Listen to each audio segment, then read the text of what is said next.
मित्र प्यारे हाल मुरीदा दा कहना।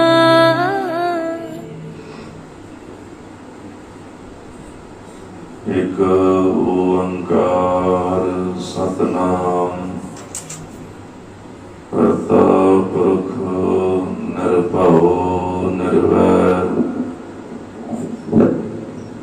अकाल मूरत अजुनी सैभं गुर प्रसाद जप। आद सच जुगाद सच है भी सच नानक होसी भी सच। चक्कर चेहन हर वर्ण जात हर पात नहिन जेह। रूप रंग हर रेख पेख को कह ना सकत केह। अचल मूरत अनुभव प्रकाश अमितोज कहिजै। कोट इंद्र इंद्राण साहे साहान गणिजै। तिर भवन महीप सुर नर असुर नेत नेत बन तृण कहत। त्रै सर्वनाम कथ कवन कर्म नाम बरनत सुमत सजन सचा पातशाहो। सिर शांद शाहो जिस पास बैठिया सोहिया सबना दा वेसाहो। जिस पास बैठिया सोहिया सबना दा वेसाहो। सतनाम श्री वाहिगुरु साहिब जी। जग रचना सब झूठ है जान लेहो रे मीत। कहे नानक थिर ना रहे जो बालू की पीत। वाहिगुरु जी का खालसा वाहिगुरु जी की फतेह। जुगो जुग अटल चबर शतर तख्त के मालिक दीन दुनिया के वाली सतगुरु धन धन श्री गुरु ग्रंथ साहिब जी महाराज। गुरुदेव जी की पावन पवित्र हजूरी अंदर अमृत वेले दे सजे हुए सुंदर दीवाना विच गुरु प्रेम अंदर भेज बैठे गुरु स्वरूप गुरु खालसा साध संगत जी। आप जी समूह संगतां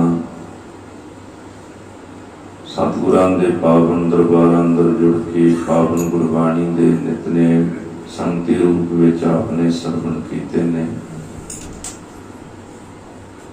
उपरंत गुरबाणी दी लड़ीवार कथा विचार सरवण करने वास्ते सतगुरां दे पावन चरणां कमलां पास जुड़ बैठे। नामे पातशाह धन गुरु तेग बहादुर साहब जी महाराज आप जी दी पावन पवित्र अमृत रूप गुरबाणी नावे महल्ले के सलोकां दी लड़ीवार विचार जो रंग कीती वो आपां सरवण कर रहे हैं। ये पावन पवित्र सलोक दिल्ली की धरती ते बैठ के गुरु तेग बहादुर साहिब जी महाराज जी ने उच्चारण किए। जदों शहादत देण वास्ते महाराज आगरे तो गिरफ्तार होके दिल्ली पहुंचे। कुछ समा महाराज नूं भुखा प्यासा पिंजरे विच रखिया गया। ना उहदे विच बह सकदे सन ना खलो सकदे सन। ਗੁਰੂ ਤੇਗ ਬਹਾਦਰ ਸਾਹਿਬ ਜੀ ਨੇ ਆਪਣੀ ਸ਼ਹਾਦਤ ਤੋਂ ਪਹਿਲਾਂ ਇਹ ਪਾਵਨ ਪਵਿੱਤਰ ਸ਼ਲੋਕ ਜਿਹੜੇ ਲਿਖ ਕੇ ਅਨੰਦਪੁਰ ਸਾਹਿਬ ਭੇਜੇ। ਪੁਰਾਤਨ ਵਿਦਵਾਨਾਂ ਦੇ ਕਥਨ ਮੁਤਾਬਕ 48 ਨੰਬਰ ਸ਼ਲੋਕ ਤੱਕ ਪਹਿਲਾ ਸ਼ਲੋਕ ਲਿਖੇ ਗਏ। ਇਹ ਜਿਹੜੀ ਚਿੱਠੀ ਮਹਾਰਾਜ ਨੇ ਇੱਕ ਸਿੱਖ ਨੂੰ ਦਿੱਤੀ ਹੈ, ਉਸ ਤੋਂ ਬਾਅਦ 3 ਸ਼ਲੋਕ ਮਾਤਾ ਨਾਨਕੀ ਜੀ ਦੇ ਪ੍ਰਤੀ ਮਹਾਰਾਜ ਨੇ ਉਚਾਰੇ, ਜੋ ਸਤਿਗੁਰੂ ਸ੍ਰੀ ਗੁਰੂ ਤੇਗ ਬਹਾਦਰ ਸਾਹਿਬ ਜੀ ਦੇ ਸਤਿਕਾਰਯੋਗ ਮਾਤਾ ਜੀ ਸਨ। ਇੱਕ ਜਿਹੜਾ ਸ਼ਲੋਕ 51 ਨੰਬਰ ਤੋਂ ਬਾਅਦ 52 ਨੰਬਰ ਸ਼ਲੋਕ ਹੈ, ਇਹ ਮਾਤਾ ਗੁਜਰੀ ਜੀ ਦੇ ਪ੍ਰਤੀ ਉਚਾਰਨ ਕੀਤਾ।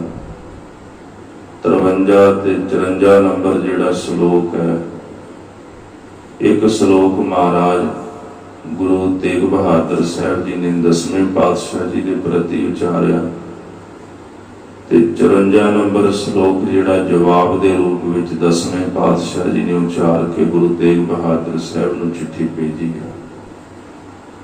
48 ਸ਼ਲੋਕਾਂ ਦੇ ਵਿਚਾਰਾਂ ਆਪਾਂ ਸਰਵਣ ਕੀਤੀਆਂ ਨੇ। ਆਓ ਮਨ ਬਿਰਤੀਆਂ ਇਕਾਗਰ ਕਰਕੇ ਸਤਿਗੁਰਾਂ ਦਾ ਪਾਵਨ ਉਪਦੇਸ਼ ਅੱਗੇ ਸਰਵਣ ਕਰੀਏ। ਮਨ ਦੀ ਇਕਾਗਰਤਾ ਬਣਾਉਣ ਵਾਸਤੇ ਸਮੂਹ ਗੁਰਸਿੱਖ ਸੰਗਤਾਂ ਪਿਆਰ ਨਾਲ ਜਪਣਾ ਕਰੋ ਜੀ। ਸਤਨਾਮ ਸ੍ਰੀ ਵਾਹਿਗੁਰੂ ਸਾਹਿਬ ਜੀਓ। ਸਤਨਾਮ ਸ੍ਰੀ ਵਾਹਿਗੁਰੂ ਸਾਹਿਬ ਜੀ। ਜਗ ਰਚਨਾ ਸਭ ਝੂਠ ਹੈ, ਜਾਨ ਲਿਹੋ ਰੇ ਮੀਤ। ਸ੍ਰੀ ਗੁਰੂ ਤੇਗ ਬਹਾਦਰ ਸਾਹਿਬ ਜੀ ਮਾਤਾ ਨਾਨਕੀ ਜੀ ਦੇ ਪ੍ਰਤੀ ਜੋ ਉਪਦੇਸ਼ ਦੇ ਕਰਕੇ ਸਾਨੂੰ ਸਾਰਿਆਂ ਨੂੰ ਸਿੱਖਿਆ ਬਖਸ਼ਿਸ਼ ਕਰਦੇ ਨੇ। ਇਹ ਜਗਤ ਦੀ ਜਿਤਨੀ ਵੀ ਰਚਨਾ ਹੈ, ਇਹ ਸਾਰੀ ਰਚਨਾ ਝੂਠ ਹੈ। हे ਮਿੱਤਰ, ਆਪਣੇ ਮਨ ਵਿੱਚ ਜਾਣ ਲੈ, ਇਹ ਸਾਰਾ ਸੰਸਾਰ ਕੂੜ ਦਾ ਝੂਠ ਦਾ ਪਸਾਰਾ ਹੈ। ਬੰਦੇ ਜਸਮ ਦੀਦੰ ਫਨਾਏ। ਸਤਿਗੁਰੂ ਕਹਿੰਦੇ ਜੋ ਨੇਤਰਾਂ ਨਾਲ ਵੇਖ ਰਹੇ ਹਾਂ, ਇਹ ਸਾਰਾ ਕੁਝ ਫਨਾ ਹੋਣ ਵਾਲਾ, ਨਾਸ਼ ਹੋਣ ਵਾਲਾ। ਜਗਤ ਦੀ ਜਿਤਨੀ ਵੀ ਰਚਨਾ ਹੈ, ਇਹ ਛਲਾਵੇ ਦੇ ਮਾਤਰ ਹੈ, ਛਲ ਦੇ ਮਾਤਰ ਹੈ। ਇਹਨੂੰ ਸ਼ਾਸਤਰਾਂ ਵਿੱਚ ਜਗਤ ਨੂੰ ਪ੍ਰਪੰਚ ਆਖਿਆ ਗਿਆ।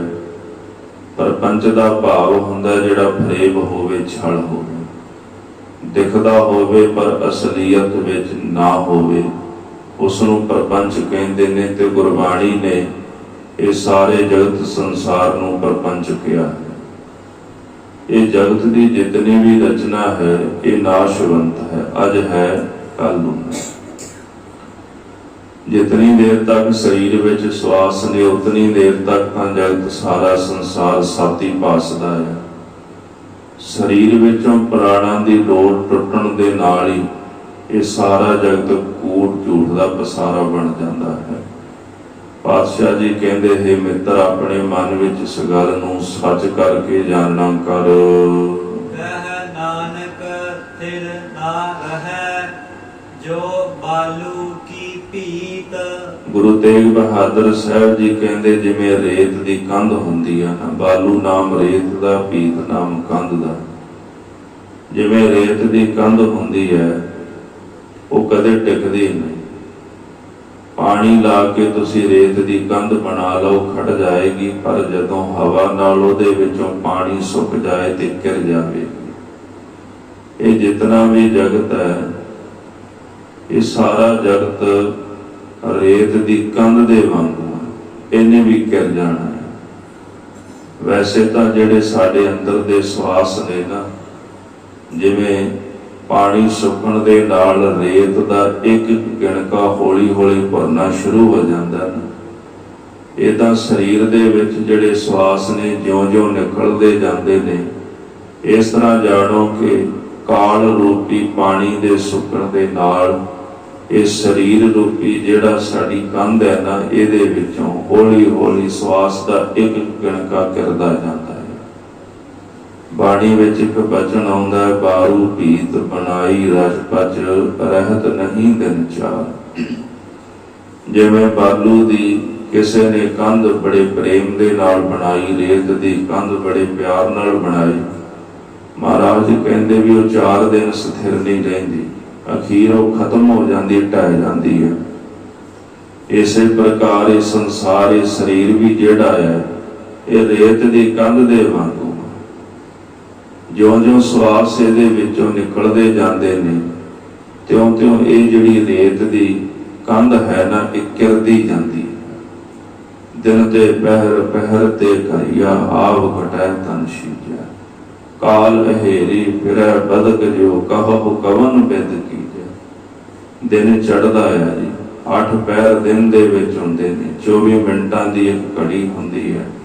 ਦਿਨ ਗੁਜ਼ਰਦਾ, ਪਹਿਰ ਗੁਜ਼ਰਦੇ ਨੇ, ਘੜੀਆਂ ਗੁਜ਼ਰਦੀਆਂ ਨੇ। ਇੱਕ ਇੱਕ ਸਮੇਂ ਦੇ ਵਿੱਚ ਸਾਡੇ ਸਰੀਰ ਦੀ ਜਿਹੜੀ ਉਮਰ ਆ ਉਹ ਘਟਦੀ ਜਾਂਦੀ ਹੈ। ਪਾਤਸ਼ਾਹ ਜੀ ਕਹਿੰਦੇ ਕਾਲ ਜਿਹੜਾ ਸ਼ਿਕਾਰੀ ਦੇ ਵਾਂਗੂ ਸਾਡੇ ਸਿਰ ਦੇ ਉੱਪਰ ਖਲੋਤਾ, ਸਾਡਾ ਸ਼ਿਕਾਰ ਕਰਨ ਵਾਸਤੇ। ਪੰਥ ਰਤਨ ਗਿਆਨੀ ਸੰਤ ਸਿੰਘ ਜੀ ਮਸ਼ਕੀਨ ਉਦਾਹਰਨ ਦਿੰਦੇ ਨੇ, ਕਹਿੰਦੇ ਸ਼ਿਕਾਰੀ ਜਦੋਂ ਸ਼ਿਕਾਰ ਕਰਦਾ ਹੈ ਨਾ, ਕਈ ਵਾਰੀ ਉਹਦਾ ਨਿਸ਼ਾਨਾ ਤਾਂ ਉੱਗ ਜਾਂਦਾ ਹੈ, ਪਰ ਕਹਿੰਦੇ ਕਾਲ ਦਾ ਨਿਸ਼ਾਨਾ ਨਹੀਂ ਕਦੇ ਉੱਗਿਆ ਕਰਦਾ। ਉਹਨੇ ਜਦੋਂ ਨਿਸ਼ਾਨਾ ਇੱਕ ਵਾਰੀ ਬੰਨ ਲਿਆ ਨਾ ਕਾਲ ਰੂਪੀ ਸ਼ਿਕਾਰੀ ਨੇ, ਫਿਰ ਉਹ ਆਪਣੇ ਲਕਸ਼ ਨੂੰ, ਆਪਣੇ ਨਿਸ਼ਾਨੇ ਨੂੰ ਜ਼ਰੂਰ ਕਹਿੰਦੇ ਵਿੰਨ ਦਿੰਦਾ ਹੈ। ਕਾਲ ਵੀ ਇੱਕ ਇਹੋ ਜਿਹਾ ਸ਼ਿਕਾਰੀ ਹੈ ਜਿਹੜਾ ਸਾਡੇ ਸਿਰ ਦੇ ਉੱਪਰ ਸ਼ਿਕਾਰ ਕਰਨ ਦੇ ਲਈ ਤਿਆਰ ਬਰ ਤਿਆਰ ਹੋ ਕੇ ਖਲੋਤਾ ਹੈ।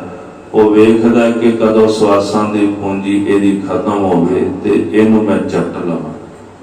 ਸਤਿਗੁਰੂ ਕਹਿੰਦੇ ਜੈਸੇ ਰੇਤ ਦੀ ਬਣੀ ਹੋਈ ਕੰਧ ਹੌਲੀ ਹੌਲੀ ਕਿਰਦੀ ਨਾਸ਼ ਹੋ ਜਾਂਦੀ ਹੈ, ਇਸੇ ਪ੍ਰਕਾਰ ਇਹ ਸਰੀਰ ਸਾਡਾ ਮਿਟ ਜਾਣਾ ਹੈ। ਸਰੀਰ ਦੇ ਮਿਟਦਿਆਂ ਸਾਰਾ ਜਗਤ ਝੂਠ ਪ੍ਰਤੀਤ ਹੁੰਦਾ ਹੈ, ਸਰੀਰ ਦੇ ਹੁੰਦਿਆਂ ਸਾਰਾ ਜਗਤ ਸਤ ਪ੍ਰਤੀਤ ਹੋ ਰਿਹਾ, ਇਹਦੇ ਮਿਟਦਿਆਂ ਸਭ ਕੁਝ ਝੂਠ ਬਣ ਜਾਂਦਾ। ਵੈਸੇ ਤਾਂ ਪੰਡਤ ਗੁਲਾਬ ਸਿੰਘ ਜੀ ਨਿਰਮਲੇ, ਉਹਨਾਂ ਨੇ ਇੱਕ ਬੜਾ ਸੁੰਦਰ ਬਚਨ ਲਿਖਿਆ ਆਪਣੇ ਗ੍ਰੰਥ ਵਿੱਚ। ਉਹ ਕਹਿੰਦੇ ਨੇ ਜਦੋਂ ਬੰਦਾ ਦੁਖੀ ਹੋਵੇ ਨਾ, ਉਦੋਂ ਇਹਨੂੰ ਲੱਗਦਾ ਸਾਰਾ ਸੰਸਾਰ ਹੀ ਝੂਠਾ ਹੈ। ਜਦੋਂ ਦੁਖੀ ਹੋਵੇ ਨਾ ਬੰਦਾ, ਉਦੋਂ ਕੋਈ ਵੀ ਚੀਜ਼ ਚੰਗੀ ਨਹੀਂ ਲੱਗਦੀ, ਸਭ ਝੂਠ ਹੀ ਲੱਗਦਾ। ਇਹਦਾ ਜੀਅ ਕਰਦਾ ਵੀ ਦੁਨੀਆ ਛੱਡ ਜਾਵਾਂ, ਕੀ ਪਿਆ ਇੱਥੇ ਸੰਸਾਰ ਅੰਦਰ। ਤੇ ਜਦੋਂ ਸੁੱਖ ਆ ਜਾਂਦੇ ਨੇ, ਮਾਇਆ ਆ ਜਾਂਦੀ ਹੈ, ਗੁਜ਼ਾਰਾ ਚੰਗਾ ਚੱਲਣ ਲੱਗ ਪੈਂਦਾ ਹੈ, ਰੋਗੀ ਨਹੀਂ, ਰੋਗ ਸਰੀਰ ਦਾ ਮਿਟ ਜਾਂਦਾ, ਰੋਗੀ ਹੋ ਜਾਂਦਾ ਹੈ।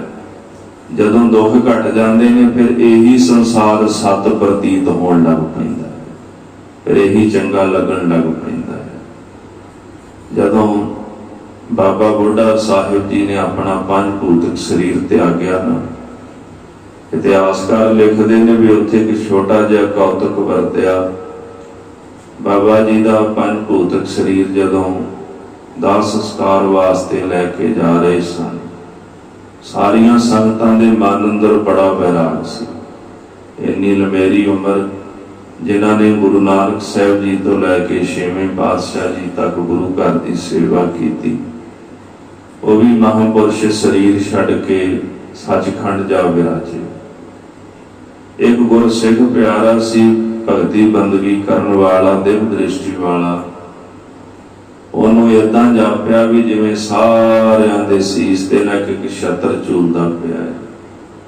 ਉਹ ਬੜਾ ਹੈਰਾਨ ਹੋਇਆ ਵੀ ਇਹ ਕੀ ਕੌਤਕ ਹੈ, ਵੀ ਪਹਿਲੀ ਵਾਰੀ ਇਹੋ ਜਿਹੀ ਜਿਹੜਾ ਇਹੋ ਜਿਹਾ ਦ੍ਰਿਸ਼ ਆ ਵੇਖਣ ਦੇ ਵਿੱਚ ਆਇਆ। ਜਦੋਂ ਬਾਬਾ ਜੀ ਦਾ ਸੰਸਕਾਰ ਹੋਇਆ ਤੇ ਸਾਰੇ ਵਾਪਸ ਚੱਲ ਪਏ, ਤੇ ਉਦੋਂ ਫਿਰ ਉਹ ਜਿਹੜਾ ਛਤਰ ਨਾ ਕਿਸੇ ਦੇ ਸੀਸ ਦੇ ਉੱਪਰ ਨਹੀਂ ਸੀ ਝੂਲਦਾ, ਕੇਵਲ ਧੰਨ ਗੁਰੂ ਹਰਗੋਬਿੰਦ ਸਾਹਿਬ ਸੱਚੇ ਪਾਤਸ਼ਾਹ ਗਰੀਬ ਨਵਾਜ ਦੇ ਸੀਸ ਤੇ ਉਹ ਛਤਰ ਝੂਲਦਾ ਸੀ। ਉਹ ਸਿੱਖ ਬੜਾ ਹੈਰਾਨ ਹੋਇਆ ਵੀ ਇਹ ਕੀ ਕੌਤਕ ਹੈ। ਆ ਕੇ ਸਤਿਗੁਰਾਂ ਦੇ ਚਰਨਾਂ ਵਿੱਚ ਅਰਜ਼ ਕੀਤੀ, ਮਹਾਰਾਜ ਜਦੋਂ ਜਾ ਰਹੇ ਸੀ ਬਾਬਾ ਜੀ ਦੇ ਸੰਸਕਾਰ ਵਾਸਤੇ, ਉਦੋਂ ਤਾਂ ਸਾਰਿਆਂ ਦੇ ਸੀਸ ਤੇ ਛਤਰ ਝੂਲਦਾ ਸੀ ਮਹਾਰਾਜ, ਤੇ ਜਦੋਂ ਸੰਸਕਾਰ ਕਰਕੇ ਵਾਪਸ ਆਏ ਉਦੋਂ ਕੇਵਲ ਛਤਰ ਆਪ ਜੀ ਦੇ ਸਿਰ ਤੇ ਝੂਲਦਾ ਸੀ। ਵੀ ਇਹਦਾ ਕੀ ਕਾਰਨ ਹੈ? ਛੇਵੇਂ ਪਾਤਸ਼ਾਹ ਜੀ ਕਹਿੰਦੇ ਗੁਰਸਿੱਖਾ ਤੇਰੀ ਦਿਵ ਦ੍ਰਿਸ਼ਟੀ ਹੋਣ ਕਰਕੇ ਕੌਤਕ ਤੈਨੂੰ ਨਜ਼ਰ ਆ ਗਿਆ। ਸਤਿਗੁਰ ਮਿਲਿਆ ਦਿਵ ਦ੍ਰਿਸ਼ਟ ਹੋਈ। ਕੋਈ ਵਿਰਲਾ ਗੁਰਮੁਖ ਹੁੰਦਾ ਜਿਹਨੂੰ ਪੂਰੇ ਗੁਰੂ ਦੀ ਪ੍ਰਾਪਤੀ ਹੋ ਜਾਏ। ਅਗਿਆਨਤਾ ਦੇ ਪਰਦੇ, ਭਰਮ ਦੇ ਪਰਦੇ ਜਦੋਂ ਚੁੱਕੇ ਜਾਂਦੇ ਨੇ ਉਦੋਂ ਦਿਵ ਦ੍ਰਿਸ਼ਟੀ ਹੋ ਜਾਂਦੀ ਹੈ। ਜਿਤਨਾ ਵੀ ਸੂਖਸ਼ਮ ਤੋਂ ਸਾਰਾ ਹੈ ਸਾਰਾ ਨਜ਼ਰੀ ਪੈ ਜਾਂਦਾ ਹੈ।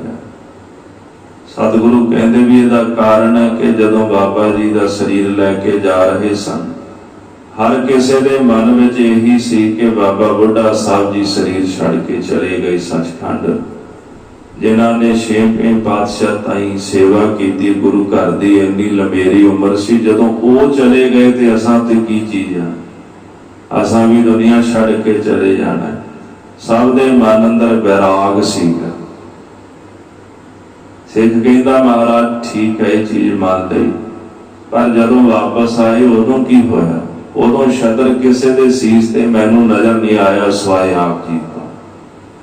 ਛੇਵੇਂ ਪਾਤਸ਼ਾਹ ਗੁਰੂ ਹਰਗੋਬਿੰਦ ਸਾਹਿਬ ਜੀ ਕਹਿੰਦੇ ਨੇ ਗੁਰਸਿੱਖਾ, ਜਦੋਂ ਬਾਬਾ ਜੀ ਦਾ ਸੰਸਕਾਰ ਕੀਤਾ ਨਾ ਤੇ ਸਾਰਿਆਂ ਨੂੰ ਜਦੋਂ ਵਾਪਸ ਮੁੜਨ ਵੇਲੇ ਕੰਮ ਧੰਦੇ ਚੇਤੇ ਆ ਗਏ ਵੀ ਫਟਾਫਟ ਘਰ ਚਲੀਏ, ਵੀ ਕੰਮ ਕਾਰਨ ਵੇਖਣਾ। ਇਸੇ ਤਰ੍ਹਾਂ ਹੀ ਹੁੰਦਾ ਹੈ ਨਾ, ਇਹ ਜਦੋਂ ਕੋਈ ਦੁਨੀਆ ਤੋਂ ਚਲੇ ਜਾਂਦਾ, ਲੋਕ ਜਾਂਦੇ ਨੇ, ਉਦੋਂ ਤਾਂ ਵੈਰਾਗ ਹੁੰਦਾ ਹੈ ਵੀ ਇਹ ਵੀ ਚਲਾ ਗਿਆ, ਸਾਡੀ ਵੀ ਵਾਰੀ ਆਉਣੀ ਹੈ। ਤੇ ਜਦੋਂ ਇੱਕ ਵਾਰੀ ਕੰਮ ਨਿਬੜ ਜਾਂਦਾ ਹੈ ਤੇ ਵਾਪਸ ਹੀ ਆਉਣ ਵੇਲੇ ਫਿਰ ਕੰਮ ਧੰਦੇ ਬੰਦੇ ਨੂੰ ਚੇਤੇ ਆ ਜਾਂਦੇ ਵੀ ਛੇਤੀ ਘਰ ਨੂੰ ਚਲੀਏ, ਵੀ ਕੰਮ ਕਾਰ ਆਪਾਂ ਕਰਨਾ ਹੈ। ਉਦੋਂ ਫਿਰ ਉਹ ਜਿਹੜਾ ਵੈਰਾਗ ਅੰਦਰ ਪੈਦਾ ਹੋਇਆ ਹੁੰਦਾ ਹੈ ਨਾ, ਉਹ ਵੈਰਾਗ ਅੰਦਰੋਂ ਭੁੱਲ ਜਾਂਦਾ ਹੈ, ਉਹ ਅੰਦਰੋਂ ਵਿਸਰ ਜਾਂਦਾ ਹੈ, ਫਿਰ ਨਹੀਂ ਉਹ ਗੱਲ ਰਹਿੰਦੀ। ਛੇਵੇਂ ਪਾਤਸ਼ਾਹ ਜੀ ਕਹਿੰਦੇ ਨੇ ਵੀ ਇੱਕ ਸਮੇਂ ਮਨ ਦੇ ਅੰਦਰ ਵੈਰਾਗ ਸੀ ਸਾਰਿਆਂ ਦੇ, ਪਰ ਵਾਪਸ ਮੁੜਨ ਵੇਲੇ ਸਭ ਕੁਝ ਹੀ ਭੁੱਲ ਗਿਆ। ਫਿਰ ਘਰ ਚੇਤੇ ਆ ਗਿਆ, ਮੋਹ ਮਮਤਾ ਅੰਦਰ ਪੈਦਾ ਹੋ ਗਈ। ਤੇ ਸਤਿਗੁਰੂ ਕਹਿੰਦੇ ਸਾਡੇ ਸੀਸ ਤੇ ਛਤਰ ਇਸ ਕਰਕੇ ਝੂਲਦਾ, ਅਸੀਂ ਦੋ ਚੀਜ਼ਾਂ ਹਮੇਸ਼ਾ ਯਾਦ ਰੱਖਦੇ, ਇੱਕ ਉਸ ਅਕਾਲ ਪੁਰਖ ਵਾਹਿਗੁਰੂ ਦੀ ਯਾਦ ਤੇ ਇੱਕ ਦੁਨੀਆ ਤੋਂ ਚਲਾਣਾ। ਇਹ ਦੋ ਚੀਜ਼ਾਂ ਹਮੇਸ਼ਾ ਯਾਦ ਰੱਖਦੇ ਹਾਂ ਕਿ ਇਹ ਜਗਤ ਦੀ ਰਚਨਾ ਸਭ ਝੂਠ ਹੈ, ਇਹਨੂੰ ਤਿਆਗ ਕੇ ਜਗਤ ਤੋਂ ਚਲੇ ਜਾਣਾ। ਤੇ ਜਿਤਨੀ ਦੇਰ ਤੱਕ ਅਸੀਂ ਜਗਤ ਅੰਦਰ ਆ ਉਤਨੀ ਦੇਰ ਤੱਕ ਪਰਮੇਸ਼ਰ ਨੂੰ ਯਾਦ ਕਰ ਲਈਏ, ਉਹਦੀ ਆਰਾਧਨਾ ਕਰ ਲਈਏ। ਪਾਤਸ਼ਾਹ ਕਹਿੰਦੇ ਮੈਂ ਦੋ ਚੀਜ਼ਾਂ ਹਮੇਸ਼ਾ ਯਾਦ ਰੱਖਦਾ, ਇਸ ਕਰਕੇ ਉਹ ਪਰਮੇਸ਼ਰ ਦੀ ਕਿਰਪਾ ਦਾ ਛਤਰ ਮੇਰੇ ਸੀਸ ਤੇ ਹਮੇਸ਼ਾ ਝੂਲਦਾ ਹੈ। ਕਹਿਣ ਤੋਂ ਮੁਰਾਦ ਇਹ ਹੈ, ਪੰਡਤ ਗੁਲਾਬ ਸਿੰਘ ਜੀ ਨਿਰਮਲੇ ਨੇ ਜਿਹੜਾ ਬਚਨ ਲਿਖਿਆ, ਕਹਿੰਦੇ ਜਦੋਂ ਬੰਦਾ ਦੁੱਖ ਵੈਰਾਗ ਦੇ ਵਿੱਚ ਹੋਵੇ ਨਾ, ਉਦੋਂ ਇਹਨੂੰ ਸਾਰਾ ਪਸਾਰਾ ਹੀ ਝੂਠਾ ਲੱਗਦਾ, ਵੀ ਸਭ ਕੁਝ ਝੂਠ ਹੀ ਹੈ, ਸਭ ਕੁਝ ਨਾਸ਼ਵੰਤ ਹੈ। ਪਰ ਜਦੋਂ ਕੁਝ ਸੁੱਖ ਪ੍ਰਾਪਤ ਹੁੰਦਾ ਹੈ, ਮਨ ਜਿਹੜਾ ਥੋੜਾ ਜਿਹਾ ਟਿਕਾਣੇ ਤੇ ਆਉਂਦਾ, ਉਦੋਂ ਇਹੀ ਫਿਰ ਜਗਤ ਦੀ ਰਚਨਾ ਇਹਨੂੰ ਸੱਚ ਪ੍ਰਤੀਤ ਹੋਣ ਲੱਗ ਪੈਂਦੀ ਵੀ ਸਭ ਕੁਝ ਸੱਚ ਹੀ ਹੈ। ਧੰਨ ਗੁਰੂ ਤੇਗ ਬਹਾਦਰ ਸਾਹਿਬ ਸੱਚੇ ਪਾਤਸ਼ਾਹ ਜੀ ਕਹਿੰਦੇ ਨੇ, ਜਿਸ ਜਗਤ ਨੂੰ ਭਾਈ ਤੂੰ ਸਤ ਕਰਕੇ ਮੰਨਿਆ ਹੋਇਆ, ਇਹਨੂੰ ਤੂੰ ਬਾਲੂ ਕੀ ਭੀਤ ਜਾਣ, ਭਾਵ ਰੇਤ ਦੀ ਕੰਧ ਦੇ ਵਾਂਗੂ ਜਾਣ। ਜਿਵੇਂ ਰੇਤ ਦੀ ਕੰਧ ਟਿਕਾ ਦੇ ਵਿੱਚ ਨਹੀਂ ਰਹਿੰਦੀ, ਨਸ਼ਟ ਹੋ ਜਾਂਦੀ ਹੈ, ਇਸੇ ਪ੍ਰਕਾਰ ਇਹ ਜਗਤ ਦੀ ਜਿਹੜੀ ਰਚਨਾ ਹੈ ਇਹ ਵੀ ਨਾਸ਼ਵੰਤ ਹੈ, ਇਹਨੇ ਵੀ ਨਸ਼ਟ ਹੋ ਜਾਣਾ ਹੈ। ਰਾਮ ਗਇਓ ਰਾਵਣ ਗਇਓ, ਜਾਕੋ ਬਹੁ ਪਰਵਾਰ। ਸਤਿਗੁਰੂ ਜੀ ਕਹਿੰਦੇ ਰਾਮਚੰਦਰ ਜੀ ਚਲੇ ਗਏ, ਜਗਤ ਵਿੱਚ ਆਏ, 10 ਸਹੰਸਰ ਬਰਖ ਪ੍ਰਮਾਨਾ, 10,000 ਸਾਲ ਰਾਜ ਕੀਤਾ ਰਾਮਚੰਦਰ ਜੀ। ਇਹ ਗੱਲ ਗੁਰੂ ਗੋਬਿੰਦ ਸਿੰਘ ਜੀ ਮਹਾਰਾਜ ਰਾਮਾ ਅਵਤਾਰ ਵਿੱਚ ਸ੍ਰੀ ਦਸਮ ਗ੍ਰੰਥ ਸਾਹਿਬ ਵਿੱਚ ਲਿਖਦੇ ਨੇ। 10,000 ਬਰਖ ਪ੍ਰਮਾਨਾ, 10,000 ਸਾਲ ਉਹਨਾਂ ਨੇ ਰਾਜ ਕੀਤਾ ਧਰਤੀ ਤੇ। ਮਹਾਰਾਜ ਕਹਿੰਦੇ ਨੇ ਅੰਤ ਨੂੰ ਜਦੋਂ ਕਾਲ ਨੇੜੇ ਆ ਗਿਆ, ਰਘੁਵਰ ਸਿਰ ਮ੍ਰਿਤ ਡੰਕ ਬਜਾਈ, ਉਦੋਂ ਫਿਰ ਰਾਮਚੰਦਰ ਦੇ ਸਿਰ ਦੇ ਉੱਪਰ ਆ ਕੇ ਮੌਤ ਨੇ ਡੰਕਾ ਵਜਾ ਦਿੱਤਾ। ਉਹ ਵੀ ਸਰੀਰ ਛੱਡ ਕੇ ਇਸ ਜਗਤ ਤੋਂ ਸੰਸਾਰ ਤੋਂ ਚਲੇ ਗਏ। ਦੂਜੀ ਉਦਾਹਰਣ ਦਿੰਦੇ ਨੇ, ਰਾਮ ਗਇਓ ਰਾਵਣ ਗਇਓ, ਰਾਵਣ ਵੀ ਚਲਾ ਗਿਆ। एडा महाबली योद्धा सी। पहला जे वेख्या जाए विद्वान बड़ा वड्डा सी। विद्वता सी उहदे कोल 4 वेद जबानी कंठ सन। विद्वान तां सी पर कर्म चंगे कोई नहीं सी। हंकारी बड़ा सी। सीता नूं चुक के लैके आया, जिस करके जंग होया, खीर मैदाने जंग विच मारिया गया। पर ज्ञानी पुरुष सी, ज्ञान की कोई कमी नहीं सी, पर ज्ञान होने के बावजूद अज्ञानी बनया रहा। साध संगत जी, 1 लख पूत 1.25 लख नाती, तेह रावण घर दिया ना बाती। 1 लख पुत्र ते 1.25 लख उहदे पोतरे सन। अखीर इहो जिहा समा आ गया जी जदों उहदे घर दे विच कोई दीवा जगाउण वाला नहीं बचिया। महाराज कहंदे जिहदी अपनी लंका सोने दी सी, इहो जिहा महाबली दुनिया तो चला गया। गुरबाणी दा एक वचन भी आउंदा, चंद सूरज जाके तपत रसोई, बैसंतर जाके कपड़े धोई। उन्हें देवते भी काबू कीते हुए सन। चंद्रमा ते सूरज उहदे घर दी रसोई तपाउंदे ने। कोई उहदे कपड़े धो रहे है, कोई उहनूं हवा पा रहे है। इथों ताईं कि इंद्र वर्गियां नूं काबू करके माली बना लिया अपना। उन्हें काल नूं पावे नाल बन लिया। इहो जिहा तपस्वी सीगा। देवते भी काबू कीते हुए सन, उन्हां कोलों काम लैंदा रहा, देवतियां कोलों भी। पर अखीर जो गलती कीती है, सीता नूं जदों चुक के लैके आया, असल विच वही उहदा जिहड़ा कर्म सी उहदे काल दा कारण बन गया। सतगुरु जी कहंदे ने, मूर्ख रावण क्या लै गया। भावें वो है तां विद्वान सी, पर मूर्ख सी। इस दुनिया तो की लैके गया अपने नाल? कुछ नहीं। जो कुछ सी सारा कुछ इत्थे जगत अंदर संसार अंदर ही रह गया। राम गयो रावण गयो, जाको बहु परिवार। जिस रावण दा बहुत बड़ा परिवार सी, वो जिहड़ा रावण भी अपना शरीर छड़ के इस जगत तो चला गया है। कहो नानक फिर कछ नहीं, सुपने जो संसार।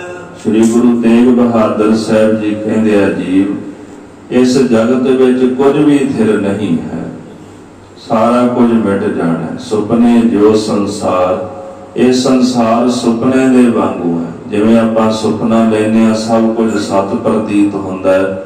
जाग आउण ते ओही सारा कुछ सानू नाशवंत प्रतीत हुंदा है। जितनी देर तक असीं अज्ञानता दी नींद विच सुते संसार दा सुपना लै रहे हैं, उतनी देर तक तां ये जगत, ये संसार सत प्रतीत हुंदा है। पर जदों काल आउंदा ते मनुख अंदरों जागदा है, जमदूत जीव आत्मा शरीर नालों वखरे करदे ने, उदों फिर यही संसार जिहड़ा है सुपने दे वांगू नजर आउंदा है। फिर अपने आप नूं कहंदा, मना मैं तां सुपना वेख रहा सी। सुतियां ही अपनी सारी जीवन की जिहड़ी रात मैं बतीत कर दित्ती है। गुरमुख जन जागदे, गुरमुख जाग रहे, चूकी अभिमानी राम। वो अंदरों जागदे ने, उस संसार नूं सत करके नहीं मनदे, उस संसार नूं झूठ करके मनदे ने। जगत अंदर रहिंदियां भी उन्हां दी दृष्टि विच जिहड़ा जगत सारा नाशवंत हुंदा है। ते साडे जिहे संसारक जिहड़े जीव मोह माया विच ग्रसे होए ने, सानू ये संसार जिहड़ा ये हमेशा ही चंगा ते सत प्रतीत हुंदा है। कहो नानक थिर कछ नहीं, सुपने जो संसार। महाराज कहते इस जगत अंदर कुछ भी स्थिर रहने वाला नहीं। ये सारा जगत, सारा संसार सुपने वत है।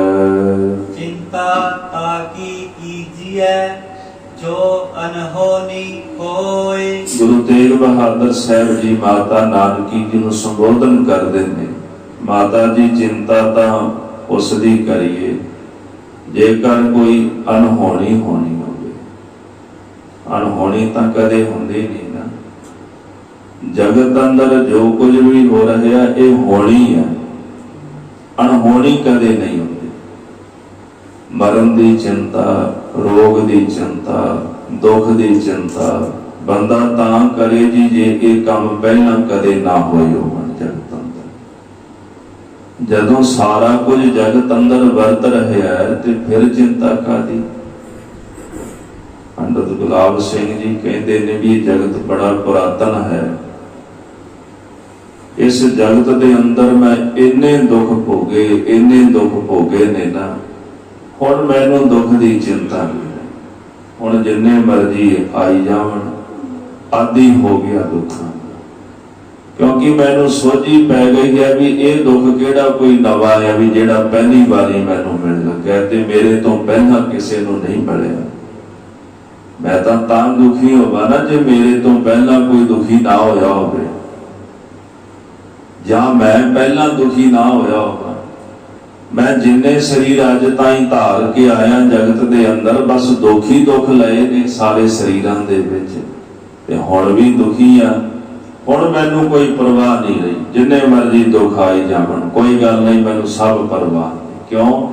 ਇਸ ਜਗਤ ਵਿੱਚ ਉਹ ਕਹਿੰਦੇ ਵੀ ਸ਼੍ਰੀ ਰਾਮ ਚੰਦਰ ਜੀ ਵਰਗਿਆਂ ਨੇ ਦੁੱਖ ਲਿਆ, ਸ਼੍ਰੀ ਕ੍ਰਿਸ਼ਨ ਵਰਗਿਆਂ ਨੇ ਦੁੱਖ ਪ੍ਰਾਪਤ ਕੀਤਾ ਆਪਣੇ ਜੀਵਨ ਦੇ ਅੰਦਰ। ਉਹ ਵੀ ਕਿਹੜਾ ਸੁਖੀ ਸਨ ਆਪਣੇ ਜੀਵਨ ਕਾਲ ਦੇ ਅੰਦਰ। ਫਿਰ ਕਹਿੰਦੇ ਨੇ ਜੇ ਝਾਤੀ ਮਾਰ ਕੇ ਵੇਖੀਏ ਇਸ ਜਗਤ ਦੇ ਅੰਦਰ, ਨਾ ਕੋਈ ਰਾਜਾ ਸੁਖੀ ਹੈ, ਨਾ ਕੋਈ ਕੰਗਾਲ ਸੁਖੀ ਹੈ, ਸਾਰੇ ਦੁਖੀ ਨੇ। ਇਹ ਅਣਹੋਣੀ ਥੋੜਾ ਦੁੱਖ ਦਾ ਹੋਣਾ। ਕੋਈ ਸਰੀਰ ਛੱਡ ਕੇ ਚਲਾ ਜਾਏ ਉਦੋਂ ਬੰਦਾ ਕਹਿੰਦਾ ਹੈ ਵੀ ਅਣਹੋਣੀ ਹੋ ਗਈ ਭਾਈ। ਅਣਹੋਣੀ ਤਾਂ ਹੋਵੇ ਜੇ ਪਹਿਲਾਂ ਕਦੇ ਨਾ ਹੋਈ ਹੋਵੇ। ਪਾਤਸ਼ਾਹ ਕਹਿੰਦੇ ਸਰੀਰ ਛੱਡ ਕੇ ਜਾਣਾ ਕੋਈ ਨਵੀਂ ਗੱਲ ਥੋੜਾ ਹੈ। ਇਸ ਜਗਤ ਅੰਦਰ ਪਤਾ ਨਹੀਂ ਕਿਤਨੇ ਕੁ ਜੀਵ ਆ ਰਹੇ ਨੇ, ਕਿਤਨੇ ਕੁ ਜਾ ਰਹੇ ਨੇ। ਚਲੋ ਦੂਜਿਆਂ ਦੀ ਆਉਣ ਜਾਵਣ ਦੀ ਗੱਲ ਤਾਂ ਵੱਖਰੀ ਹੈ, ਇਹ ਨਹੀਂ ਪਤਾ ਵੀ ਅਸੀਂ ਕਿੰਨੀ ਵਾਰ ਜਗਤ ਤੇ ਆਏ ਹਾਂ ਤੇ ਕਿੰਨੀ ਵਾਰ ਜਗਤ ਤੋਂ ਅਸੀਂ ਗਏ ਹਾਂ। ਬਾਣੀ ਦਾ ਬਚਨ ਹੈ ਨਾ, ਮਹਾਰਾਜ ਕਹਿੰਦੇ ਨੇ ਐਸੇ ਘਰ ਹਮ ਬਹੁਤ ਬਸਾਏ ਜਬ ਹਮ ਰਾਮ ਗਰਭ ਹੋਏ ਆਏ। ਇਹੋ ਜਿਹੇ ਘਰ ਤਾਂ ਅਸੀਂ ਕਈ ਵਸਾ ਕੇ ਇਸ ਸਰੀਰ ਦੇ ਵਿੱਚ ਆਏ, ਕਈ ਘਰ ਵਸਾ ਕੇ, ਕਈ ਵਾਰ ਜੰਮੇ ਆ, ਕਈ ਵਾਰ ਮਰੇ ਆ। ਕੇਤਿਆਂ ਕੇ ਬਾਪ, ਕੇਤਿਆਂ ਕੇ ਬੇਟੇ, ਕਈਆਂ ਦੇ ਪਿਤਾ ਬਣੇ, ਕਈਆਂ ਦੇ ਪੁੱਤਰ ਬਣੇ। ਕਈ ਘਰ ਅਸੀਂ ਪਹਿਲਾਂ ਵਸਾ ਕੇ ਆ ਚੁੱਕੇ ਹਾਂ, ਕਈ ਵਾਰੀ ਜੰਮੇ ਆ, ਕਈ ਵਾਰੀ ਮਰੇ ਆ। ਇਹ ਕੋਈ ਅਣਹੋਣੀ ਥੋੜਾ ਹੈ, ਇਹ ਤਾਂ ਹੋਣੀ ਹੈ ਜਿਹੜੀ ਸਾਰਿਆਂ ਨਾਲ ਵਰਤਦੀ ਹੈ। ਕਹਿੰਦੇ ਜਿਹੜੇ ਮਹਾਤਮਾ ਬੁੱਧ ਸਨ ਜੀ, ਉਹਨਾਂ ਦਾ ਨਾਮ ਸਿਧਾਰਥ ਸੀਗਾ, ਤੇ ਉਹਨਾਂ ਦੇ ਪਿਤਾ ਨੇ, ਕਿਉਂਕਿ ਰਾਜਾ ਸਨ ਉਹਨਾਂ ਦੇ ਪਿਤਾ, ਉਹਨਾਂ ਨੇ ਕਦੇ ਜੀ ਮੁਰਦਾ, ਬਿਮਾਰ ਤੇ ਬਜ਼ੁਰਗ ਸਿਧਾਰਥ ਨੂੰ ਵੇਖਣ ਨਹੀਂ ਸੀ ਦਿੱਤਾ ਕਦੇ ਵੀ। ਤੇ ਵਾਕਿਆ ਹੀ ਉਹਨਾਂ ਨੇ ਆਪਣੇ ਜੀਵਨ ਦੇ ਵਿੱਚ ਨਾ ਕਦੇ ਬਜ਼ੁਰਗ ਵੇਖਿਆ ਸੀ, ਨਾ ਕਦੇ ਕੋਈ ਬਿਮਾਰ ਦੇਖਿਆ ਸੀ, ਤੇ ਨਾ ਕਦੇ ਕੋਈ ਮੁਰਦਾ ਮਨੁੱਖ ਵੇਖਿਆ ਸੀ। ਇੱਕ ਦਿਨ ਨਾ ਜੀ ਰੱਥ ਤੇ ਸਵਾਰ ਹੋ ਕੇ ਤੇ ਮਹਿਲਾਂ ਵਿੱਚੋਂ ਬਾਹਰ ਨਿਕਲੇ। ਮੰਤਰੀ ਉਹਨਾਂ ਦੇ ਨਾਲ ਸੀ ਤੇ ਉਹਨਾਂ ਨੇ ਵੇਖਿਆ ਵੀ ਕੁਝ ਜਿਹੜੇ ਮਨੁੱਖ ਸਨ, ਉਹ ਜਿਹੜੀ ਇੱਕ ਅਰਥੀ ਜਿਹੜੀ ਸੀ ਉਹ ਚੁੱਕ ਕੇ ਲੈ ਕੇ ਜਾ ਰਹੇ ਸਨ। ਤੇ ਉਹ ਕਹਿਣ ਲੱਗੇ ਮੰਤਰੀ ਜੀ ਵੀ ਇਹ ਕੀ ਹੈ? ਮੰਤਰੀ ਨੇ ਆਖਿਆ ਜੀ ਇੱਕ ਮਨੁੱਖ ਸਰੀਰ ਛੱਡ ਚੁੱਕਾ ਹੈ, ਦਾਹ ਸੰਸਕਾਰ ਵਾਸਤੇ ਲੈ ਕੇ ਜਾ ਰਹੇ। ਉਹਨਾਂ ਨੇ ਆਖਿਆ ਸਿਧਾਰਥ ਜੀ ਨੇ, ਜਿਨ੍ਹਾਂ ਨੂੰ ਆਪਾਂ ਮਹਾਤਮਾ ਬੁੱਧ ਕਹਿੰਦੇ ਹਾਂ, ਉਹ ਕਹਿਣ ਲੱਗੇ ਵੀ ਕੀ ਇਹ ਸਮਾਂ ਮੇਰੇ ਤੇ ਵੀ ਆਏਗਾ? ਮੰਤਰੀ ਸੰਕੋਚ ਕਰਦਿਆਂ ਕਹਿੰਦਾ ਵੀ ਪਰਮੇਸ਼ਰ ਕਰੇ ਤੁਹਾਡੀ ਉਮਰ ਬੜੀ ਲੰਮੇਰੀ ਹੋਵੇ, ਪਰ ਸੱਤ ਹੈ ਇਹ ਸਮਾਂ ਤੁਹਾਡੇ ਤੇ ਵੀ ਆਉਣਾ। ਮਨ ਦੇ ਅੰਦਰ ਬੜਾ ਬੈਰਾਗ ਪੈਦਾ ਹੋਇਆ ਵੀ ਅੱਜ ਤਾਈਂ ਤਾਂ ਮੈਨੂੰ ਪਤਾ ਹੀ ਨਹੀਂ ਸੀ ਵੀ ਮੈਂ ਜਾਣਾ। ਇਸ ਗੱਲ ਦੀ ਤਾਂ ਮੈਨੂੰ ਸੋਝੀ ਨਹੀਂ ਸੀ ਵੀ ਸਰੀਰ ਛੱਡ ਕੇ ਜਾਣਾ ਹੈ। ਉੱਥੋਂ ਹੀ ਰੱਥ ਵਾਪਸ ਮੋੜ ਲਿਆ ਜਿੱਥੋਂ ਉਹਨਾਂ ਦਾ ਮਨ ਭਗਤੀ ਬੰਦਗੀ ਵੱਲ ਤੁਰ ਪਿਆ। ਫਿਰ ਕਹਿੰਦੇ ਅਗਲੇ ਦਿਨ ਨਿਕਲੇ ਜੀ, ਉਹਨਾਂ ਨੇ ਕੌਤਕ ਵੇਖਿਆ ਵੀ ਇੱਕ ਮਨੁੱਖ ਜਿਹੜਾ ਸੀ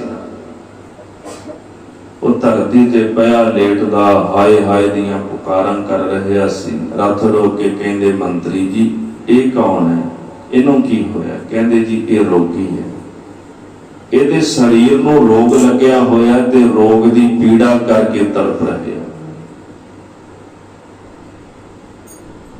ਤੇ ਸੁਭਾਵਿਕ ਉਹਨਾਂ ਸਵਾਲ ਕੀਤਾ, ਪਹਿਲੀ ਵਾਰੀ ਕੌਤਕ ਵੇਖਿਆ ਸੀ, ਮੈਂ ਵੀ ਰੋਗੀ ਹੋਣਾ ਹੈ। ਮੰਤਰੀ ਕਹਿਣ ਲੱਗਾ ਕਿ ਮੈਂ ਕਹਿਣਾ ਤਾਂ ਨਹੀਂ ਚਾਹੁੰਦਾ, ਪਰ ਰਾਜਕੁਮਾਰ ਜੀ ਰੋਗ ਸਾਰਿਆਂ ਤੇ ਆਉਂਦਾ ਹੈ, ਹਰ ਕਿਸੇ ਦੇ ਸਰੀਰ ਤੇ ਰੋਗ ਆਉਂਦੇ ਨੇ, ਹਮੇਸ਼ਾ ਬੰਦਾ ਅਰੋਗੀ ਨਹੀਂ ਰਹਿੰਦਾ। ਜੇ ਉਹਦੇ ਤੇ ਰੋਗ ਹੈ ਤੇ ਤੁਹਾਡੇ ਤੇ ਵੀ ਆਉਣਾ ਹੈ। ਤੀਜਾ ਕੌਤਕ ਕੀ ਵੇਖਿਆ, ਇੱਕ ਬਜ਼ੁਰਗ ਤੁਰਿਆ ਜਾ ਰਿਹਾ ਸੀ, ਹੱਥ ਦੇ ਵਿੱਚ ਛੋਟੀ ਲਾਠੀ ਪਕੜੀ ਹੋਈ ਹੈ, ਪੈਰ ਕੰਬ ਰਹੇ ਸਨ। ਜਿਵੇਂ ਕੱਲ ਬਚਨ ਸੁਣਿਆ ਸੀ ਨਾ, ਸਿਰ ਕੰਬਿਓ ਪਗ ਡਗਮਗੇ ਨੈਣ ਜੋਤ ਤੇ ਹੀਰ।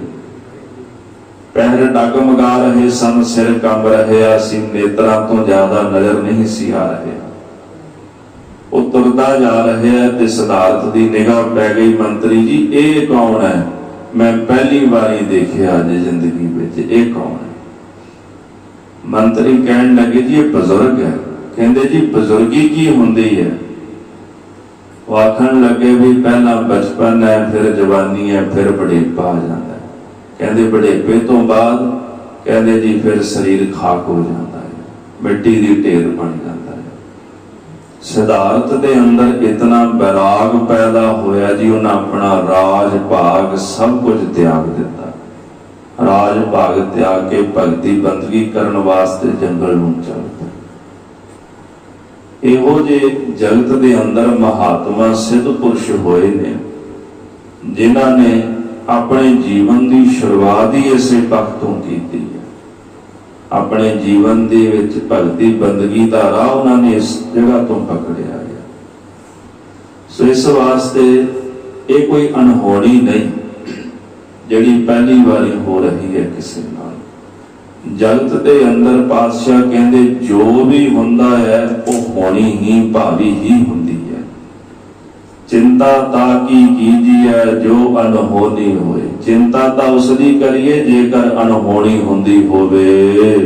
ਇਹੋ ਮਾਰਗ ਸੰਸਾਰ ਕੋ ਨਾਨਕ ਫਿਰ ਨਹੀਂ ਕੋਏ। ਸਤਿਗੁਰੂ ਕਹਿੰਦੇ ਇਹ ਜੋ ਸੰਸਾਰ ਦਾ ਮਾਰਗ ਹੈ ਨਾ, ਕਿਹੜਾ ਮਾਰਗ ਜੀ? ਸਰੀਰਾਂ ਦੇ ਆਉਣ ਦਾ ਤੇ ਸਰੀਰਾਂ ਦੇ ਜਾਣ ਦਾ। ਇਹ ਜਗਤ ਸਰੀਰਾਂ ਦੇ ਆਉਣ ਦਾ ਤੇ ਜਾਣ ਦਾ ਮਾਰਗ ਹੈ। ਇੱਥੇ ਸਰੀਰ ਆਉਂਦੇ ਨੇ ਤੇ ਇੱਥੋਂ ਸਰੀਰ ਚਲੇ ਜਾਂਦੇ ਨੇ। ਨਾਨਕ ਥਿਰ ਨਹੀਂ ਕੋਏ। ਪਾਤਸ਼ਾਹ ਕਹਿੰਦੇ ਅੱਜ ਤਾਈਂ ਇਸ ਜਗਤ ਦੇ ਅੰਦਰ ਕੋਈ ਵੀ ਸਥਿਰ ਨਹੀਂ ਰਿਹਾ। ਵੱਡੇ ਵੱਡੇ ਰਾਜੇ ਜਿਹੜੇ ਪੈਦਾ ਹੋਏ ਧਰਤੀ ਦੇ ਉੱਪਰ ਤੇ ਧਰਤੀ ਦਾ ਰਾਜ ਭਾਗ ਭੋਗ ਕੇ ਦੁਨੀਆ ਤੋਂ ਚਲੇ ਗਏ। ਵੱਡੇ ਵੱਡੇ ਬਾਦਸ਼ਾਹ ਮਹਾਬਲੀ ਯੋਧੇ ਆਏ, ਉਹ ਚਲੇ ਗਏ। ਮਹਾਰਾਜ ਕਹਿੰਦੇ ਅਸੀਂ ਵੀ ਇੱਕ ਨਾ ਇੱਕ ਦਿਨ ਆਪਣੀ ਵਾਰੀ ਦੇ ਮੁਤਾਬਕ ਸਰੀਰ ਛੱਡ ਕੇ ਚਲੇ ਜਾਣਾ। ਜਿਸ ਆਸਣ ਹਮ ਬੈਠੇ ਕੀਤੇ ਬੈਸ ਗਿਆ। ਜਿਸ ਜਗ੍ਹਾ ਤੇ ਅਸੀਂ ਜਿਸ ਆਸਣ ਤੇ ਬੈਠੇ ਆ, ਸਾਡੇ ਤੋਂ ਪਹਿਲਾਂ ਪਤਾ ਨਹੀਂ ਕਿੰਨੇ ਕੁ ਬਹਿ ਕੇ ਇੱਥੋਂ ਚਲੇ ਗਏ। ਮਹਾਰਾਜ ਕਹਿੰਦੇ ਸਾਡੇ ਤੋਂ ਪਹਿਲਾਂ ਆਉਣ ਵਾਲੇ ਥਿਰ ਨਹੀਂ ਰਹੇ ਤੇ ਅਸੀਂ ਵੀ ਇਸ ਜਗਤ ਅੰਦਰ ਸਦਾ ਵਾਸਤੇ ਥਿਰ ਨਹੀਂ ਰਹਿਣਾ। ਜੋ ਉਪਜਿਓ ਸੋ ਬਿਨਸ ਹੈ, ਪਰੋ ਆਜ ਕੈ ਕਾਲ। 51 ਨੰਬਰ ਸ਼ਲੋਕ ਤੱਕ ਮਹਾਰਾਜ ਨੇ 3 ਸ਼ਲੋਕ ਲਿਖ ਕੇ ਮਾਤਾ ਨਾਨਕੀ ਜੀ ਨੂੰ ਭੇਟ ਕੀਤੇ। 3 ਸ਼ਲੋਕ। 52 ਨੰਬਰ ਜਿਹੜਾ ਸ਼ਲੋਕ ਹੈ ਇਹ ਮਾਤਾ ਗੁਜਰੀ ਜੀ ਦੇ ਪ੍ਰਤੀ ਸਾਹਿਬ ਜੀ ਨੇ ਉਚਾਰਨ ਕੀਤਾ। ਗੁਰੂ ਤੇਗ ਬਹਾਦਰ ਸਾਹਿਬ ਜੀ ਸਿੱਖਿਆ ਸਭ ਲਈ ਸਾਂਝੀ ਹੈ, ਪਰ ਇਤਿਹਾਸਕਾਰ ਲਿਖਦੇ ਨੇ ਵੀ 52 ਨੰਬਰ ਸ਼ਲੋਕ ਖਾਸ ਕਰਕੇ ਮਾਤਾ ਗੁਜਰੀ ਜੀ ਦੇ ਪ੍ਰਤੀ ਮਹਾਰਾਜ ਨੇ ਉਚਾਰਿਆ। ਜੋ ਉਪਜਿਓ ਸੋ ਬਿਨਸ ਹੈ, ਪਰ ਉਹ ਆਜ ਕੈ ਕਾਲ। ਜਿਹੜਾ ਪੈਦਾ ਹੋਇਆ ਉਹਨੇ ਬਿਨਸ ਜਾਣਾ ਹੈ। ਦੁਨੀਆ ਦੇ ਵਿੱਚ ਕੋਈ ਵੀ ਚੀਜ਼ ਏਦਾਂ ਦੀ ਨਹੀਂ ਨਾ ਜਿਹੜੀ ਪੈਦਾ ਤਾਂ ਹੋਈ ਹੈ ਨਾਸ਼ ਨਹੀਂ ਹੁੰਦੀ। ਹਰ ਇੱਕ ਚੀਜ਼ ਜੋ ਪੈਦਾ ਹੋਈ ਹੈ ਉਹਨੇ ਬਿਨਸਣਾ ਹੀ ਬਿਨਸਣਾ ਹੈ। ਵਿਦਵਾਨ ਸੱਜਣ ਲਿਖਦੇ ਨੇ, ਫੂਲ ਖਿਲਤਾ ਹੈ ਮੁਰਝਾਨੇ ਕਾ ਤਖਯਲ ਲੇਕਰ। ਕਹਿੰਦੇ ਫੁੱਲ ਵੱਲ ਵੇਖੋ ਖਿੜਦਾ ਕਿਉਂ, ਮੁਰਝਾਣ ਵਾਸਤੇ ਹੀ ਖੜਦਾ ਹੈ। ਜੇ ਖੜਿਆ ਤੇ ਨਿਸ਼ਚਿਤ ਉਹਨੇ ਮੁਰਝਾ ਜਾਣਾ ਹੈ। ਦੁਨੀਆ ਦੇ ਵਿੱਚ ਕੋਈ ਵੀ ਚੀਜ਼ ਹੈ, ਉਹ ਜਦੋਂ ਪੈਦਾ ਹੁੰਦੀ ਹੈ ਅਖੀਰ ਉਹ ਵਿਰਸ ਜਾਂਦੀ ਹੈ। ਤੁਸੀਂ ਮਾਰਕੀਟ ਵਿੱਚ ਚਲੇ ਜਾਓ, ਕਿਹੜੀ ਇਦਾਂ ਦੀ ਚੀਜ਼ ਹੈ ਜੀ ਜਿਹਦੀ ਐਕਸਪਾਇਰੀ ਡੇਟ ਨਹੀਂ? ਹਰ ਇੱਕ ਚੀਜ਼ ਦੇ ਉੱਪਰ ਹੁੰਦੀ ਹੈ ਨਾ ਐਕਸਪਾਇਰੀ ਡੇਟ, ਹਰ ਇੱਕ ਚੀਜ਼ ਉੱਪਰ ਕਰੀਬਨ ਹੁੰਦੀ ਹੈ। ਇਹਦਾ ਭਾਵ ਇਹ ਹੈ ਕਿ ਜਿਹੜੀ ਚੀਜ਼ ਪੈਦਾ ਹੋਈ ਹੈ ਨਿਸ਼ਚਿਤ ਉਹਨੇ ਨਸ਼ਟ ਹੋਣਾ ਹੀ ਹੋਣਾ ਇੱਕ ਨਾ ਇੱਕ ਦਿਨ। ਪਾਤਸ਼ਾਹ ਜੀ ਕਹਿੰਦੇ ਹਨ ਜਿਹੜਾ ਜਗਤ ਅੰਦਰ ਪੈਦਾ ਹੋਇਆ ਸੋ ਬਿਨਸ ਹੈ, ਉਹਨੇ ਬਿਨਸ ਜਾਣਾ। ਫਰਕ ਇੰਨਾ ਕਿ ਪਰੋ ਆਜ ਕਹਿ ਕਾਲ। ਪਰੋ ਦਾ ਭਾਵ ਹੈ ਜੀ ਪਰਸੋਂ, ਕਿਸੇ ਨੇ ਪਰਸੋਂ ਚਲੇ ਜਾਣਾ, ਕਾਲ ਕਿਸੇ ਨੇ ਕੱਲ ਚਲੇ ਜਾਣਾ, ਆਜ ਕਿਸੇ ਨੇ ਅੱਜ ਚਲੇ ਜਾਣਾ। ਇਹ ਤਾਂ ਆਪਣੀ ਆਪਣੀ ਵਾਰੀ ਹੈ, ਕਿਸੇ ਦੀ ਅੱਜ ਆ ਜਾਣੀ, ਕਿਸੇ ਦੀ ਕੱਲ ਆ ਜਾਣੀ ਤੇ ਕਿਸੇ ਦੀ ਪਰਸੋਂ ਆ ਜਾਣੀ ਹੈ, ਪਰ ਵਾਰੀ ਆਉਣੀ ਜ਼ਰੂਰ ਹੈ। ਜਾਣਾ ਸਭ ਨੇ ਹੈ ਜਗਤ ਤੋਂ। ਨਾਨਕ ਹਰ ਗੁਣ ਗਾਏ ਲੈ ਛਾੜ ਸਗਲ ਜੰਜਾਲ। ਧੰਨ ਗੁਰੂ ਤੇਗ ਬਹਾਦਰ ਸਾਹਿਬ ਜੀ ਕਹਿੰਦੇ ਸੰਸਾਰ ਦੇ ਜਿੰਨੇ ਵੀ ਧੰਦਿਆਂ ਦੇ ਜੰਜਾਲ ਨੇ ਨਾ, ਇਹਨਾਂ ਜੰਜਾਲਾਂ ਨੂੰ ਛੱਡ ਕੇ ਹੇ ਮਨ ਹੇ ਜੀਵ ਤੂੰ ਉਸ ਅਕਾਲ ਪੁਰਖ ਵਾਹਿਗੁਰੂ ਦੇ ਗੁਣਾਂ ਨੂੰ ਗਾਇਨ ਕਰ ਲੈ। ਸਭ ਕੁਝ ਇੱਥੇ ਜਗਤ ਵਿੱਚ ਹੀ ਰਹਿ ਜਾਣਾ ਹੈ, ਕੇਵਲ ਉਹਦੇ ਗਾਏ ਹੋਏ ਗੁਣ, ਉਹਦਾ ਜਪਿਆ ਹੋਇਆ ਨਾਮ ਤੁਧ ਦਰਗਾਹੀਂ ਤੇਰੇ ਨਾਲ ਜਾਣਾ। ਕੀਤੀ ਹੋਈ ਸਤ ਸੰਗਤ ਤੇਰੇ ਨਾਲ ਜਾਣੀ ਹੈ। ਸੁਣੀ ਕਥਾ ਸੁਣਿਆ ਕੀਰਤਨ ਕੀਤਾ ਹੋਇਆ ਨਿਤਨੇਮ, ਇਹੀ ਤੇਰੇ ਨਾਲ ਜਾਣਾ। ਬਾਕੀ ਤਾਂ ਸਭ ਕੁਝ ਇੱਥੇ ਰਹਿ ਜਾਣਾ। ਸਥੂਲ ਚੀਜ਼ ਤਾਂ ਕੋਈ ਵੀ ਨਾਲ ਨਹੀਂ ਜਾਂਦੀ। ਜੀਵ ਆਤਮਾ ਜਿਹੜੀ ਸੂਖਸ਼ਮ ਹੈ, ਸੂਖਸ਼ਮ ਆਤਮਾ ਦੇ ਨਾਲ ਸੂਖਸ਼ਮ ਵਸਤੂ ਹੀ ਜਾਣੀ ਹੈ। ਭਗਤੀ ਬੰਦਗੀ ਕਥਾ ਕੀਰਤਨ ਇਹ ਸਭ ਸੂਖਸ਼ਮ ਰੂਪ ਨਹੀਂ ਜਾਂਦੇ। ਇਹ ਸਭ ਆਤਮਾ ਦੀ ਖੁਰਾਕ ਹੈ, ਸਰੀਰ ਦੀ ਨਹੀਂ। ਸਰੀਰ ਦੀ ਖੁਰਾਕ ਤਾਂ ਜਿਹੜੀ ਹੈ ਨਾ ਇਹ ਭੋਜਨ ਹੈ। ਇਹਨੂੰ ਸ਼ਾਸਤਰਾਂ ਦੇ ਵਿੱਚ ਅੰਨਮਈ ਕੋਸ਼ ਲਿਖਿਆ। ਸਰੀਰ ਸਾਡਾ ਅੰਨਮਈ ਕੋਸ਼ ਹੈ। ਅੰਨਮਈ ਕੋਸ਼ ਤੋਂ ਭਾਵ ਹੈ ਕਿ ਜਿਹੜਾ ਅੰਨ ਤੋਂ ਭੋਜਨ ਤੋਂ ਬਣਿਆ ਹੋਵੇ। ਸਰੀਰ ਸਾਡਾ ਭੋਜਨ ਤੋਂ ਬਣਿਆ ਤੇ ਭੋਜਨ ਦੇ ਨਾਲ ਹੀ ਸਰੀਰ ਸਾਡਾ ਚੱਲਦਾ ਹੈ। ਅਖੀਰ ਇਹਨੇ ਮਿੱਟੀ ਦੀ ਢੇਰੀ ਹੋ ਜਾਣਾ ਹੈ ਤੇ ਜਿੰਨੇ ਵੀ ਦੁਨੀਆ ਦੇ ਪਦਾਰਥ ਨੇ ਉਹ ਸਾਰੇ ਪਦਾਰਥ ਸਰੀਰ ਦੇ ਨਾਲ ਹੀ ਜੁੜੇ ਨੇ। ਪਦਾਰਥ ਵੀ ਸਥੂਲ ਹੈ ਤੇ ਸਰੀਰ ਵੀ ਸਾਡਾ ਸਥੂਲ ਹੈ। ਸਰੀਰ ਦੇ ਬਿਨਸਣ ਨਾਲ ਪਦਾਰਥ ਆਪੇ ਬਿਨਸ ਜਾਂਦੇ ਨੇ। ਕਈ ਵਾਰ ਮਨ ਵਿੱਚ ਵਿਚਾਰ ਕਰੀਦੀ ਹੈ, ਜੇ ਆਪਾਂ ਝਾਤੀ ਮਾਰੀਏ, ਜਿਹੜੇ ਕਿਲੇ ਅੱਜ ਤੋਂ ਹਜ਼ਾਰ ਸਾਲ ਪੁਰਾਣੇ ਅੱਜ ਵੀ ਖੜੇ ਹੋਏ ਨੇ, ਉਹਨਾਂ ਕਿਲਿਆਂ ਵਿੱਚ ਬੈਠਣ ਵਾਲੇ ਪਤਾ ਨਹੀਂ ਕਿੰਨੇ ਕੇ ਆਏ ਤੇ ਕਿੰਨੇ ਕੇ ਚਲੇ ਗਏ। ਕਿ ਕਿਲਾ ਸੱਤ ਹੈ? ਕਿਲਾ ਸੱਤ ਤਾਂ ਨਹੀਂ ਹੈ, ਤਾਂ ਉਹ ਵੀ ਝੂਠਾ ਹੈ। ਪਰ ਉਸ ਕਿਲੇ ਵਿੱਚ ਬੈਠਣ ਵਾਲਾ ਜਿਹੜਾ ਮਨੁੱਖ ਹੈ ਨਾ, ਉਨੀ ਦੇਰ ਤੱਕ ਉਹਨੂੰ ਕਿਲਾ ਸੱਤ ਪ੍ਰਤੀਤ ਹੁੰਦਾ ਹੈ ਜਿੰਨੀ ਦੇਰ ਤੱਕ ਸਵਾਸ ਨੇ। ਸਵਾਸ ਬੈਠਣ ਤੋਂ ਬਾਅਦ ਉਹ ਝੂਠਾ ਹੀ ਹੋ ਜਾਂਦਾ ਹੈ, ਕਿਉਂਕਿ ਉਹ ਨਾਲ ਨਹੀਂ ਜਾਂਦਾ, ਇੱਥੇ ਦਾ ਇੱਥੇ ਰਹਿ ਜਾਂਦਾ। ਸਤਿਗੁਰੂ ਮਹਾਰਾਜ ਜੀ ਕਹਿੰਦੇ ਹਨ ਕਿ ਇਹੋ ਜਿਹੇ ਵੀ ਜਗਤ ਵਿੱਚ ਆਏ ਜਿਨ੍ਹਾਂ ਦੇ ਵੱਡੇ ਵੱਡੇ ਕਿਲੇ ਸਨ ਸੋਨੇ ਦੇ, ਉਹ ਸਾਰੇ ਇੱਥੇ ਦੇ ਇੱਥੇ ਧਰੇ ਰਹਿ ਗਏ। ਕੁਝ ਵੀ ਉਹਨਾਂ ਦੇ ਨਾਲ ਉਹਨਾਂ ਦੇ ਕੁਝ ਵੀ ਸਾਥ ਨਾ ਗਿਆ। ਸਭ ਕੁਝ ਜਗਤ ਵਿੱਚ ਛੱਡ ਕੇ ਚਲੇ ਗਏ। ਇਸ ਕਰਕੇ ਮਹਾਰਾਜ ਕਹਿੰਦੇ ਤੇਰੀ ਆਤਮਾ ਸੂਖਸ਼ਮ ਹੈ ਤੇ ਸੂਖਸ਼ਮ ਆਤਮਾ ਵਾਸਤੇ ਇਹੋ ਜਿਹਾ ਭੋਜਨ ਇਕੱਤਰ ਕਰ ਜਿਹੜਾ ਦਰਗਾਹ ਵਿੱਚ ਜਾ ਕੇ ਤੇਰੇ ਕੰਮ ਆਵੇਗਾ।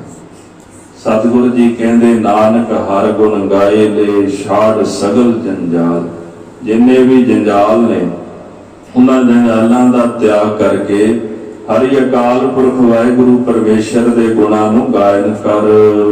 ਦੋਹਰਾ ਬਲ ਛੁਟ ਕਿਉ ਬੰਧਨ ਪਰੇ ਕਛੂ ਨਾ ਹੋਤ ਉਪਾਇ। ਇਹ ਜਿਹੜਾ ਦੋਹਰਾ ਗੁਰੂ ਤੇਗ ਬਹਾਦਰ ਸਾਹਿਬ ਜੀ ਨੇ ਦਸਵੇਂ ਪਾਤਸ਼ਾਹ ਸ੍ਰੀ ਗੁਰੂ ਗੋਬਿੰਦ ਸਿੰਘ ਸਾਹਿਬ ਗਰੀਬ ਨਵਾਜ ਨੂੰ ਲਿਖ ਕੇ ਭੇਜਿਆ, ਉਹਨਾਂ ਦੀ ਪਰਖ ਕਰਨ ਵਾਸਤੇ।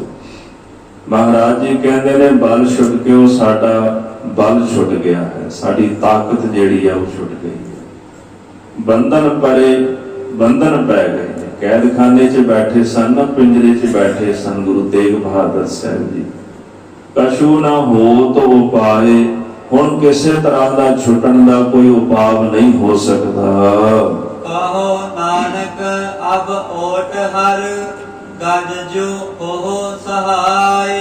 ਸ੍ਰੀ ਗੁਰੂ ਤੇਗ ਬਹਾਦਰ ਸਾਹਿਬ ਜੀ ਕਹਿੰਦੇ, ਹੇ ਵਾਹਿਗੁਰੂ, ਹੁਣ ਸਾਨੂੰ ਤੁਹਾਡੀ ਹੀ ਓਟ ਹੈ, ਸਾਨੂੰ ਤੁਹਾਡਾ ਹੀ ਆਸਰਾ ਹੈ। ਗਜ ਜੋ ਹੋ ਸਹਾਏ, ਜਿਵੇਂ ਆਪ ਜੀ ਨੇ ਹਾਥੀ ਦੀ ਸਹਾਇਤਾ ਕੀਤੀ ਨਾ, ਉਸ ਤਰ੍ਹਾਂ ਸਾਡੀ ਸਹਾਇਤਾ ਕਰੋ। ਬਾਣੀ ਵਿੱਚ ਬੜੀ ਥਾਵਾਂ ਤੇ ਉਦਾਹਰਣ ਆਉਂਦੀ, ਗਜ ਗਰਾਹ ਤੇ ਛੂਟਾ। ਇੱਕ ਹਾਥੀ ਨੂੰ ਜੋ ਨਦੀ ਦੇ ਕਿਨਾਰੇ ਪਾਣੀ ਪੀਣ ਵਾਸਤੇ ਆਇਆ ਸੀ, ਤੇਂਦੂਏ ਨੇ ਗਰਸ ਲਿਆ ਆਪਣੀਆਂ ਤੰਦਾਂ ਦੇ ਨਾਲ। ਪਹਿਲਾਂ ਤਾਂ ਹਾਥੀ ਨੂੰ ਮਾਣ ਸੀ, ਇਹ ਮੇਰਾ ਕੀ ਵਿਗਾੜ ਲਏਗਾ, ਵੀ ਮੇਰਾ ਐਡਾ ਸਰੀਰ, ਏਡੀ ਮੇਰੀ ਦੇਹੀ ਹੈ। ਪਰ ਉਹਨੇ ਇਹੋ ਜਿਹਾ ਗਰਸਿਆ ਕਿ ਹੌਲੀ ਹੌਲੀ ਪਾਣੀ 'ਚ ਖਿੱਚ ਲਿਆ ਉਹਨੂੰ। ਅਖੀਰ ਜਦੋਂ ਹਾਥੀ ਨੇ ਵੇਖਿਆ ਨਾ ਵੀ ਹੁਣ ਮੇਰੇ ਹੱਥ ਵੱਸ ਕੁਝ ਨਹੀਂ, ਇੱਕ ਰੁੜਦਾ ਹੋਇਆ ਫੁੱਲ ਭਗਵਾਨ ਵੱਲ ਭੇਟ ਕੀਤਾ ਤੇ ਅੰਦਰੋਂ ਅਰਦਾਸ ਕੀਤੀ, ਹੇ ਭਗਵਾਨ ਕਿਰਪਾ ਕਰੋ, ਮੇਰੀ ਰੱਖਿਆ ਕਰੋ। ਤੇ ਕਹਿੰਦੇ ਨੇ, ਚੱਕਰ ਧਾਰ ਬੈਕੁੰਠ ਤੇ ਆਏ, ਗਜ ਹਸਤੀ ਕੇ ਪ੍ਰਾਨ ਉਬਾਰੀ ਅਲੇ। ਭਗਤ ਜੀ ਕਹਿੰਦੇ ਫਿਰ ਚੱਕਰ ਧਾਰ ਕੇ ਨਾ ਬੈਕੁੰਠ ਤੋਂ ਆ ਗਏ ਭਗਵਾਨ ਜੀ, ਗਜ ਹਸਤੀ ਕੇ ਪ੍ਰਾਨ ਉਬਾਰੀ ਅਲੇ। ਉਹਨਾਂ ਨੇ ਆ ਕੇ ਫਿਰ ਚੱਕਰ ਚਲਾ ਕੇ ਤੇਂਦੂਏ ਦੀਆਂ ਲੱਤਾਂ ਵੱਢ ਦਿੱਤੀਆਂ ਤੇ ਹਾਥੀ ਦੇ ਪ੍ਰਾਣ ਬਚਾ ਲਏ।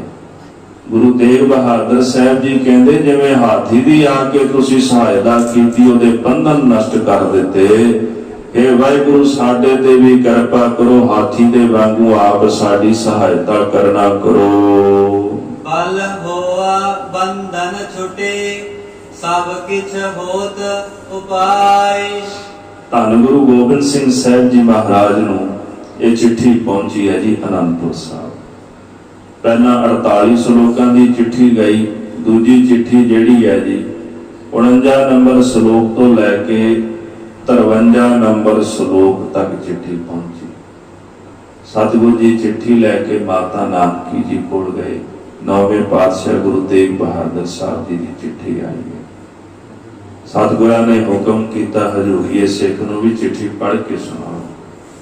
ਉਹਨੇ 9ਵੇਂ ਮਹੱਲੇ ਦੇ ਸ਼ਲੋਕ ਪੜ੍ਹ ਕੇ ਸੁਣਾਏ ਤੇ ਸਾਰੇ ਗੁਰਸਿੱਖਾਂ ਦੇ ਨੇਤਰ ਸਜਲ ਹੋ ਗਏ। ਇਹ ਜਿਹੜਾ ਦੋਹਰਾ ਲਿਖਿਆ ਗਿਆ ਜੀ, ਪਹਿਲਾਂ ਇੱਥੋਂ ਤਾਈਂ ਦੋਹਰਾ ਲਿਖਿਆ ਗਿਆ ਸੀ, ਤੇ ਜਦੋਂ ਇਹ ਦੋਹਰਾ ਸੁਣਿਆ ਨਾ ਗੁਰੂ ਗੋਬਿੰਦ ਸਿੰਘ ਸਾਹਿਬ ਸੱਚੇ ਪਾਤਸ਼ਾਹ ਨੇ, ਫਿਰ ਮਹਾਰਾਜ ਨੇ ਇੱਕ ਦੋਹਰਾ ਲਿਖ ਕੇ ਭੇਜਿਆ, ਮਹੱਲਾ 10ਵਾਂ।